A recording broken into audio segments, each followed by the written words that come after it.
నమస్కారం. ప్రశ్నోపనిషత్ కార్యక్రమానికి స్వాగతం. అమ్మల గన్నయమ్మ ముగురమ్మల మూలపుటమ్మ చాలా పెద్దమ్మ సురారులమ్మ కడుపారటి పుచ్చినయమ్మ తన్నులో నమ్మిన వేల్పుటమ్మల మనమ్ముల నుండెడు దుర్గమాయమ్మ కృపాబ్ధినిత్యుత మహత్వ కవిత్వ పటుత్వ సంపదల్. దుర్గా శరన్నవరాత్రి మహోత్సవాలు జరుగుతున్నాయి అమ్మవారికి అత్యంత వైభవంగా. ఈ సందర్భంగా జగద్గురు కుర్తాళం శంకరాచార్య, సిద్ధేశ్వరి పీఠాధిపతులు పరమహంస పరివిరాజకాచార్య శ్రీ శ్రీ శ్రీ సిద్ధేశ్వరానంద భారతీ మహాస్వామి వారు మనకు అమ్మవారి అవతార విశేషాలను అనుగ్రహించడానికి సంసిద్ధులై ఉన్నారు. వారి ద్వారా అమ్మవారి విశేషాలను తెలుసుకుందామా? స్వామి నమస్కారం. నారాయణ నారాయణ. చండీ ఆవిర్భావం ఒక మహోన్నతమైన ప్రక్రియ. ఆ చండీ అవతరణ ఎలా జరిగిందో కొంచెం మాకు అనుగ్రహిస్తారా? చండీదేవి యొక్క అవతరణ అనేక పురాణాలలో దేవీ భాగవతంలో ఉన్న ప్రధానంగా మార్కండేయ పురాణాంతర్గతమైనటువంటి సప్తశతిలో ఉన్నది. ఈ సప్తశతిని చండీ సప్తశతి అని ప్రధానంగా అంటారు. దుర్గా సప్తశతి అని కూడా కొందరు అంటారు. దుర్గా చండీ ఒకటే, కానీ మంత్ర భేదాలు రూపభేదాలు కూడా ఉన్నాయి ఆ ఇద్దరి మధ్య. మీరు పోతన గారు రచించినటువంటి దుర్గా స్తోత్ర పద్యం చదివారు. ఆ దుర్గాదేవి ఆమె త్రిమూర్తుల రూపాలు, త్రిమూర్తులకు త్రిమూర్తుల భార్యలకు కూడా అతీతమైన శక్తిగా దాంట్లో చెప్పబడింది. మామూలుగా శివుని భార్య దుర్గా, కానీ ఇక్కడ ఆమె ముగురమ్మల మూలపుటమ్మ. ముగురమ్మలు అనంటే బ్రహ్మ భార్య సరస్వతి, విష్ణువు భార్య లక్ష్మి, శివుని భార్య పార్వతి, వీళ్ళకు కూడా మూలమైనటువంటి అమ్మ అని ఆ పద్యంలో కనిపిస్తుంది.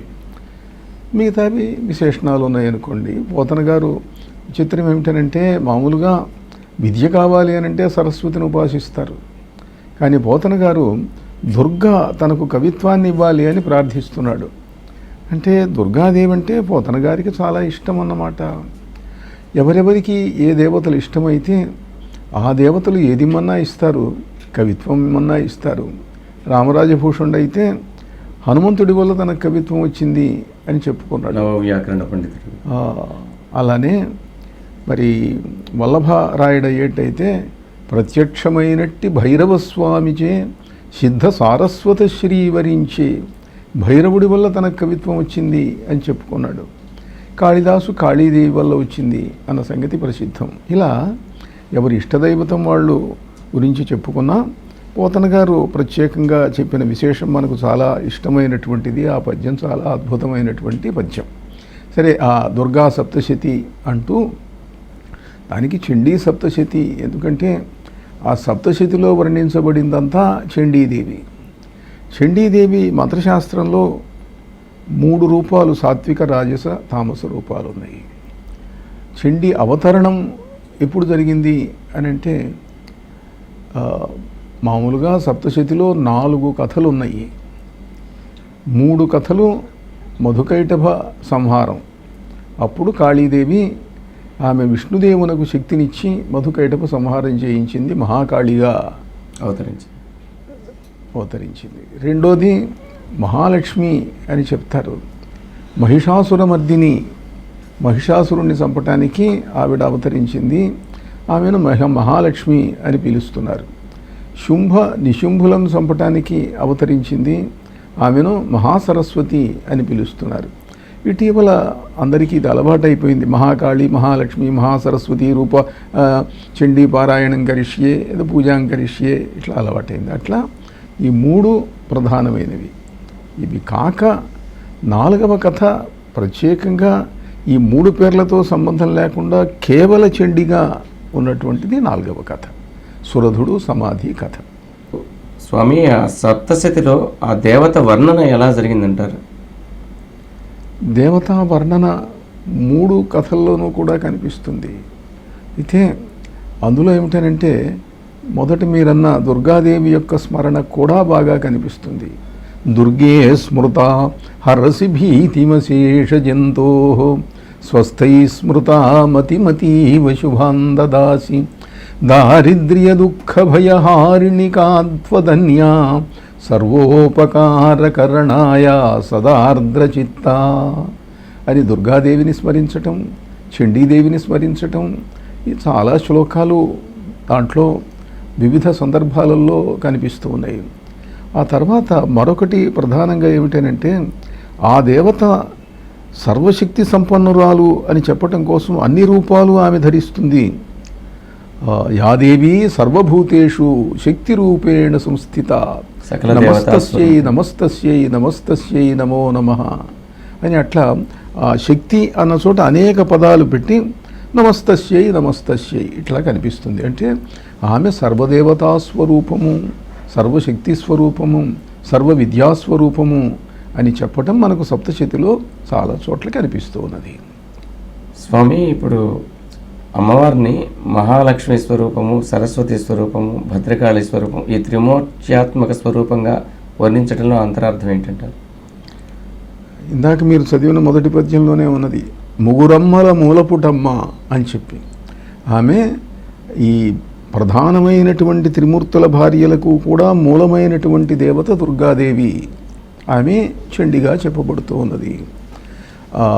మహాకాళి, మహాలక్ష్మి, మహాసరస్వతి రూపములు ఆమెవే అని చెప్పటం సప్తశతి యొక్క అంతరార్థం. అంటే పురాణ సంప్రదాయంలో, దేవతా సంప్రదాయంలో ఒక విశేషం ఏమిటి అంటే ఏ దేవతను గురించి చెప్పేటప్పుడు ఆ దేవత సర్వదేవతా స్వరూపిణి, ఆ దేవతను మిగతా దేవతలందరూ పూజిస్తుంటారు అని చెప్పటం ఉంటుంది.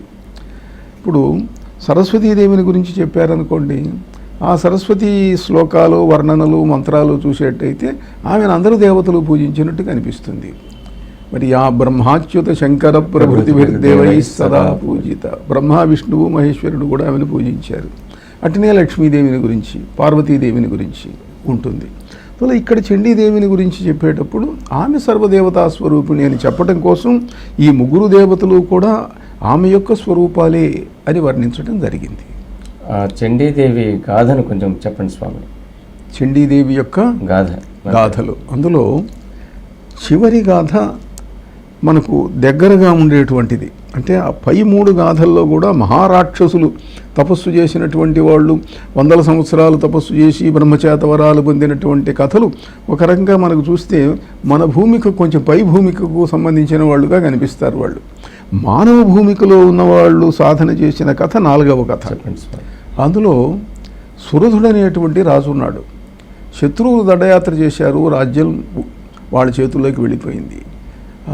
తప్పించుకున్నాడు, అడవులకు వచ్చాడు, ఎక్కడో తిరుగుతున్నాడు, తలదాచుకుంటున్నాడు.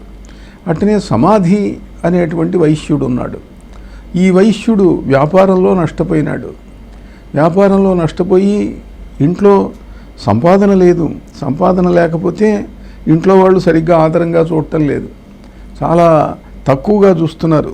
మనకు సుమతి శతకంలో చెబుతారే, గడనగల మగని చూచిన అడుగులకును మడుగులొత్తు అతివలు, గడనుడుగు మగని చూచిన నడపీనుగా వచ్చేనంచు నగుదురు సోతి అని అంటాం కదా. అట్లనే ఈయన చాలా అవమానకరంగా చూస్తున్నారు ఇంట్లో. అది భరించలేకపోయినాడు.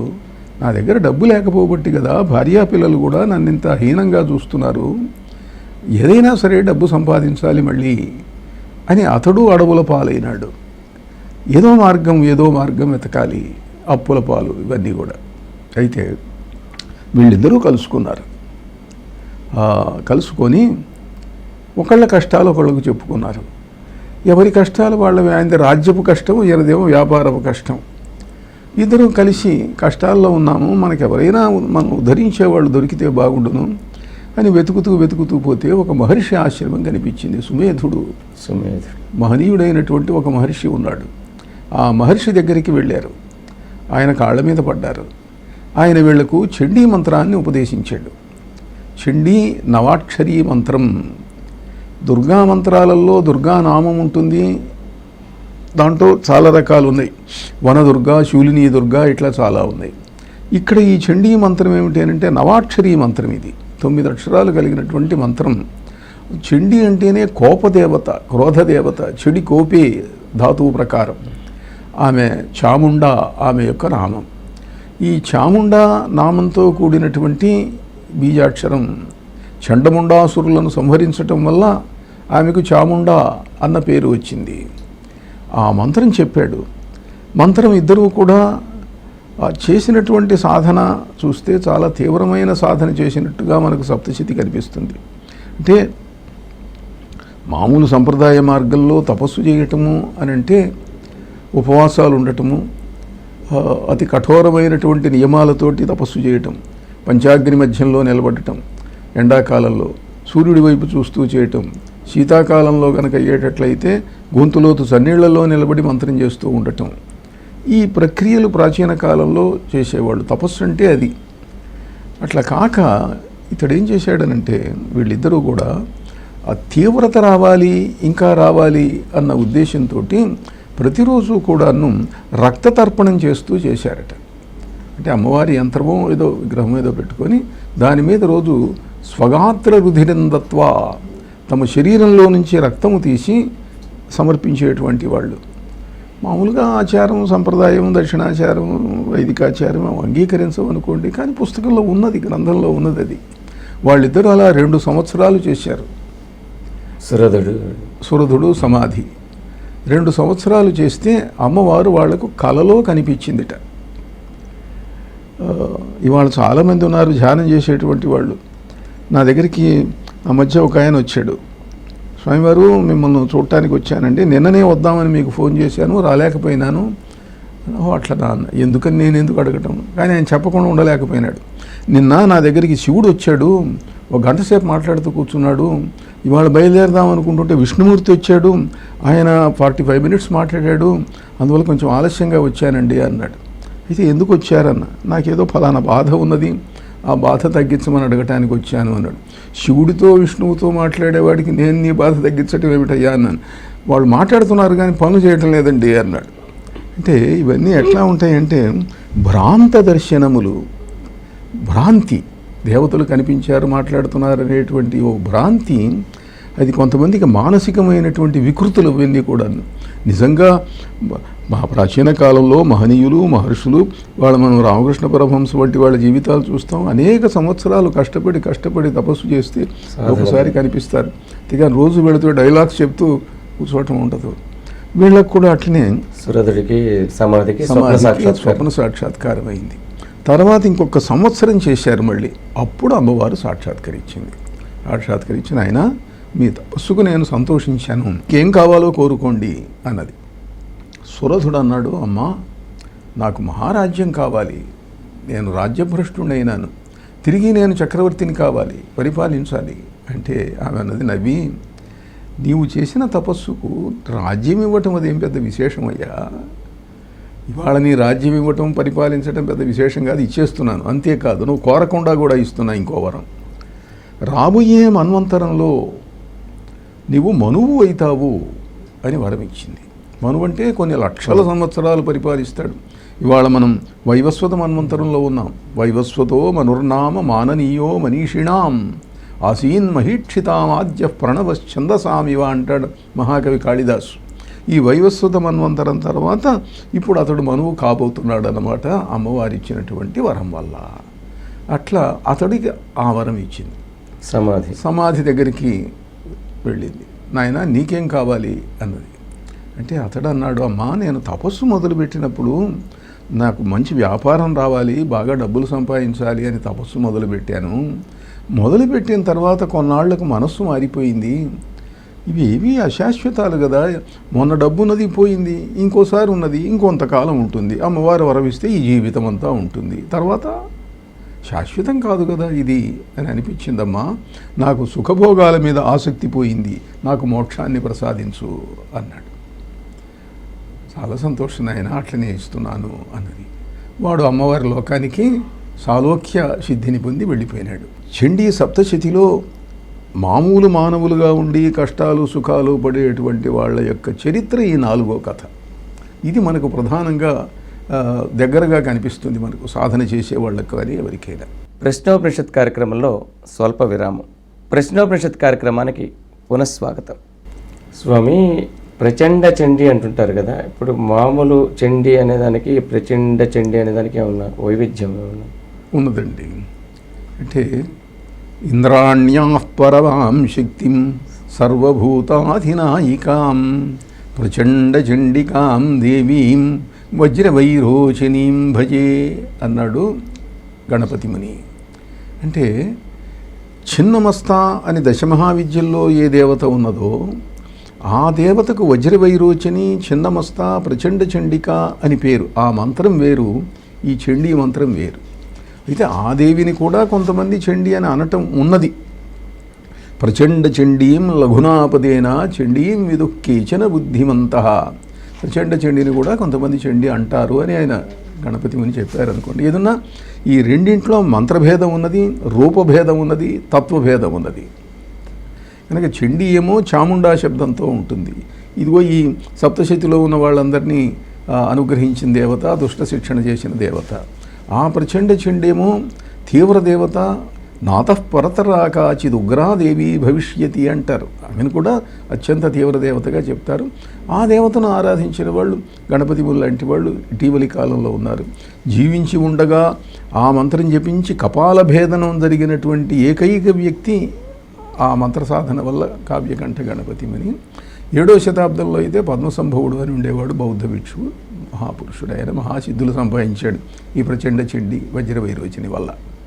స్వామి, ఇప్పుడు ఎక్కడ చూసినా చండీ హోమం నిలబడుతుంది. ఆ హోమ విశిష్టత, ఆ మంత్ర విశిష్టత చెప్తారా కొంచెం? సామాన్యంగా హోమాలనంటే వాళ్ళ సప్తశతితో హోమాలు చాలామంది చేస్తుంటారు. 700 మంత్రాలు చేస్తుంటారు. దాంట్లో వచ్చిన చిక్కెట్లా వచ్చిందనంటే హోమాలు చేయటం అలవాటైంది, ఆచారంలోకి వచ్చింది. కానీ వాటిల్లో ఇప్పుడు ఓ శ్లోకం ఉన్నది, దుర్గే స్మృత. ఆ మంత్రానికి చివర స్వాహ కలిపి ఆహుతి వేయచ్చు. కానీ సంభాషణలో ఉన్న మంత్రాలు అంటే దేవి ఉవాచ, దేవి మాట్లాడెను, లేదా మహర్షి ఉవాచ, మహర్షి మాట్లాడెను, ఉవాచ స్వాహ అని వేస్తున్నారు. వాడు మాట్లాడాను స్వాహ, ఈమె మాట్లాడాను స్వాహ. వీటిని ఉవాచ మంత్రాలు అని అంటారు. ఇవి నిజానికి మంత్రాలు కావు, మంత్రం వేరే ఉంది కదా. లేదంటే స్తోత్రాలను మంత్ర తుల్యములుగా భావించి వేయచ్చు. కానీ ఆచారంలో వచ్చింది కాదనలేము. కనుక ఇట్లా సప్తశతితో హోమం చేయటం ఉన్నది. ప్రధానమైనది ఏమిటంటే నవాక్షరితో హోమం చేయాలి. హోమం చేయాలనంటే పురశ్చరణ చేయాలి. కొన్ని లక్షల మంత్రం పురశ్చరణ చేయకుండా హోమం చేస్తే ఫలించదు. చాలామంది ఏం చేస్తున్నారనంటే సప్తశతి హోమం చేయటం, ఓ 108 సార్లు ఏమో ఆహుతులు వేయటం. ఆ మంత్రం పురశ్చరణ చెయ్యని వాళ్ళే చాలా చోట్ల చేస్తున్నారు. దానివల్ల ఆ మంత్రానికి రావాల్సిన ఫలితాలు రావటం లేదు. లేకపోతే ఏమిటంటే లోక కళ్యాణం కోసం చేసేటువంటి యజ్ఞాలు చండీ యాగం చేస్తున్నామంటే ఎంత కళ్యాణం జరిగిందో, ఎంత మంచి జరిగిందో దానికి మెజర్మెంట్ ఏం లేదు కాబట్టి జరిగిపోతూ ఉన్నది. అయితే చండీ యాగం శక్తిమంతులైనటువంటి వ్యక్తులు చేసినప్పుడు దాని ఫలితం చాలా తీవ్రంగా ఉంటుంది. ఉదాహరణకు అక్బర్ పాదుషా రాజా జయసింగును పిలిచి శివాజీని గెలిచి రమ్మని పంపించాడు. ఓడించి తీసుకురా, బంధించి తీసుకురా అని పంపించాడు. అంతకుముందు చాలామంది వెళ్ళారు, విఫలులయ్యారు. జయసింగ్ బయలుదేరుతున్నాడు. శివాజీ సామాన్యుడు కాదు. అందుకని ఇతడు ఏం చేసేటానంటే కొన్ని 100 మంది బ్రాహ్మణులను పెట్టి బ్రహ్మాండమైనటువంటి చండీ యాగం చేయించి ఆమెను బయలుదేరాడు. దేరితే అతడితో యుద్ధం చేయలేకపోయినాడు శివాజీ. చివరకు ఇద్దరు సంధిలాగా చేసుకొని జయసింగ్ చెప్పాడు, నువ్వు మహానుభావుడివి, హిందూ ధర్మాన్ని ఉద్ధరిస్తున్నావు, నువ్వు ఒక్కసారి వచ్చి ఔరంగజేబు కనపడు చాలు, మిగతాది నేను చూసుకుంటాను, నీకు ఏ ఇబ్బంది రాకుండా చూస్తాను అన్నాడు. అతడి మాటలు నమ్మి వెళ్ళాడు శివాజీ. జయసింగు లెక్క చేయకుండా ఔరంగజేబు శివాజీని బంధించాడు. తర్వాత కథ తెలిసింది, అటుకొక ఎంత తప్పించుకొని వచ్చాడు అనుకోండి. ఇక్కడ ఏమిటంటే చండీ యాగము యొక్క ప్రభావం వల్ల శివాజీ అంతవాడు కూడా కొంచెం తగ్గవలసి వచ్చింది. ఇట్లా చండీ యాగాలు చేస్తున్నారు. దానివల్ల మంచి అద్భుతమైన ఫలితాలు, అధర్మ శిక్షణ, ధర్మ రక్షణ జరుగుతూ ఉంటుంది. స్వామి, చండీ మంత్రాన్ని ఎవరైనా ఉపాసించవచ్చా? దీనికి సంబంధించి ఏమైనా నియమాలు అట్లాంటివి ఏమైనా ఉన్నాయా? నియమాలంటే ఒకటండి, చండీ తీవ్ర దేవత. ఆ తీవ్ర దేవతను ఉపాసించేటువంటి వ్యక్తులు మామూలు సాత్విక దేవతలకైతే ఏదో పాలు పండ్లు ఏదో స్వీట్స్ ఏవో పెడితే చాలు. కానీ తీవ్ర దేవత అయితే వాళ్ళకు తీవ్ర ద్రవ్యాలు నైవేద్యం పెట్టాలి. ఎక్కువ నైవేద్యాలు పెట్టాలి. అంతేకాకుండా కాస్త బలులు ఇవ్వాలి. బలులంటే జంతు బలులు అందరూ ఇవ్వలేరు. దక్షిణాచార మార్గంలో అయ్యేటైతే గుమ్మడికాయ బలి, ఎర్రన్నం బలి, అట్లనే మినుములు పెరుగు కలిపిన పదార్థం బలి, కొబ్బరికాయ బలి, ఇలాంటి బలులు కనీసం సమర్పించాలి. అవి చేయకుండా చేస్తే దేవత వల్ల రావాల్సిన ఫలితాలు రావు కదా, ఒక్కోసారి ఇబ్బందులు కూడా రావచ్చు. ఇంకొక గాథ ఉందన్నారు కదా స్వామి, అది కూడా తెలియజేయండి కొంచెం. చండీ స్వరూపానికి సంబంధించి మిగతా 3 గాథలు ఉన్నాయి. ఒకటి చెప్పండి. అందులో ఏమిటంటే మహిషాసురుడు అనేటువంటి రాక్షసుడు వచ్చాడు. ఒక రాక్షసుడు, 2 సోదరులు ఉన్నారు. ఆ 2 సోదరులు కూడాను బ్రహ్మను గురించి కఠోరమైన తపస్సు చేస్తున్నారు. కఠోరమైన తపస్సు చేస్తూ ఒకడేమో హోమం చేస్తూ తపస్సు చేస్తున్నాడు, ఇంకోడేమో గొంతులోతు నీళ్లలో నిలబడి తపస్సు చేస్తున్నాడు. ఈ గొంతులోతు నీళ్లలో నిలబడి తపస్సు చేస్తున్న రాక్షసుడిని ఇంద్రుడు మొసలి ఆకారంలో వచ్చేసేసి వాడిని నీళ్లలో లాగి చంపేశాడు. అది చూసినటువంటి రెండవ రాక్షసుడు, నా తమ్ముడిని వీడన్నా అన్యాయంగా చంపాడు, ఈ ఇంద్రుడిని ఏమైనా సరే నాశనం చేయాలి అని తపస్సు చేశాడు. నిరంతర హోమాలు చేశాడు. చేస్తే బ్రహ్మ సాక్షాత్కారమైంది. ఏం కావాలి నీకు అన్నాడు. అంటే నేను ముసలివాడిని అయిపోయినాను, నాకు జీవితేచ్ఛ లేదు, నా తమ్ముడిని చంపడం చూశాను నేను, ఆ ఇంద్రుణ్ణి చంపాలే, చంపటానికి కావలసినటువంటి కొడుకును నాకు ప్రసాదించు అన్నాడు. ఇంద్రుణ్ణి గెలవటానికి, అంటే చంపటం కాదు గెలవటానికి ఇస్తానులే అన్నాడు బ్రహ్మదేవుడు. వరం ఇచ్చాడు. వాడు ఒక జంతువుతో సంగమించినందువల్ల, మహిషముతో సంగమించినందువల్ల ఒక అసురుడు పుట్టాడు, మహిషాసురుడు అని చెప్పి. ఆ మహిషాసురుడు ఇంద్రాది దేవతలందరినీ కూడా జయించాడు. సరే, రాక్షసులందరూ చేసిన పనులే కదా అవి. దేవతలు జయిస్తారు, అప్సరసలు తెచ్చుకుంటారు, ఇంకా లోకమంతా పాడు చేస్తారు, వాళ్ళ ఇష్టం కామక్రోధ లోభమోహాలతో కావలసినవన్నీ అనుభవిస్తారు. అయితే వాళ్ళలో గొప్పతనం ఏమిటంటే రాక్షసుల్లో మామూలు వాళ్ళు శక్తి వచ్చిన తర్వాత అన్ని దుర్మార్గాలు చేస్తారు, స్త్రీలను పాడు చేస్తారు, కానీ తపస్సు చేసేటప్పుడు మాత్రం అతి కఠోరమైన నియమాలతో శాస్త్రుడు కూడా తపస్సు చేశాడు. బ్రహ్మని నుంచి వాడు కూడా వరాలు పొందాడు, ఇంద్రాది దేవతలను జయించాడు. వాడిని చంపడం ఎవరి వల్ల కాలే. అప్పుడు అమ్మవారిని ప్రార్థించారు వీళ్ళు. అమ్మవారిని ప్రార్థిస్తే ఆ మహిషాసుర వధ కోసం దిగి వచ్చింది పరమేశ్వరి చండిక. ఆ చండికను మహాలక్ష్మి అని అన్నారు. ఆ మహాలక్ష్మీ స్వరూపిణి అయినటువంటి ఆ చండి అత్యంత వైభవోపేతంగా అవతరిస్తే దేవతలందరూ అన్నారు, అమ్మా ఆ రాక్షసుణ్ణి సంహరించడం మా ఎవరి వల్ల కాలేదు, అంటే నేను అందుకే వచ్చాను అన్నది. కానీ వీళ్ళందరూ ఏం చేశారంటే ఇంకా అధిక శక్తి ఉండాలన్న దృష్టితోటి తమ శక్తులను అన్నింటినీ ఆమెకు సమర్పించారు. ఇంద్రాది దేవతలు తమకున్నటువంటి తేజస్సును, శక్తిని, ఆయుధాలను అన్నింటినీ ఆమెకు సమర్పించారు. ఆమె అన్నది, మీ సంతృప్తి కోసం చేస్తున్నారు, మంచిదే, వాడిని ఎట్లాగూ చంపుతాను అన్నది. వాడితో యుద్ధం చేసింది. వాడు ఆమెను అవహేళన చేస్తూ మాట్లాడాడు. నీదేమున్నది, నీకు అసలు శక్తి లేదు, వాళ్ళందరి శక్తులు తీసుకొని బయలుదేరావు నా మీదికి అని చెప్పి అన్నాడు. ఎవరి శక్తే అంతా నా శక్తే, వాళ్ళ దగ్గర ఉన్నది కూడా నా శక్తే కదా అన్నది ఆవిడ. ఆ యుద్ధ రంగంలో ఆవిడ మద్యపానం చేస్తూ చేసినటువంటి అట్టహాసం అతి భయంకరమైనటువంటిది. ఆమె ఏమిటనంటే మద్యపాన ప్రియ, తాగుతూ అలా పారవశ్యం చెంది, ఆ ఉత్సాహం చెంది ఆమెని యుద్ధం చేసేది. పల్లెటూళ్ళలో కూడా ఒక ఆచారం ఉంది, గ్రూప్ ఫైట్స్ ఇట్లాంటివి వచ్చినప్పుడు ఏమిటంటే కొంతమంది మనుషులకు తాగిచ్చి ఆ తాగేటప్పుడు చెబుతారు, వాడిని చంపిరా, ఈ గ్లాస్ పుచ్చుకో. వాడు ఆ బాగా తాగిన మైకంలో అంతకుముందు చంపలేని వాడు కూడా వెళ్ళి గబిక్కిని చంపి వచ్చేస్తాడు. ఆ మద్యం ఇచ్చేటువంటి ఆ భావ తీవ్రత అట్లాంటిది అన్నమాట.